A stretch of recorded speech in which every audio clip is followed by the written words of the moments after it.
নমস্কার। আজ মহালয়া, দেবীপক্ষের সূচনা। আর সকলকে জানাই মহালয়ার প্রীতি ও শুভেচ্ছা। সকলের পুজো খুব ভালো কাটুক।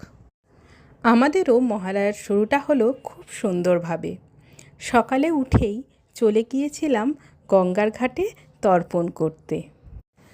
গঙ্গার ঘাটে হয়েছিল প্রচুর লোকের সমাগম, চারিদিকে ভিড় থিকথিক করছে।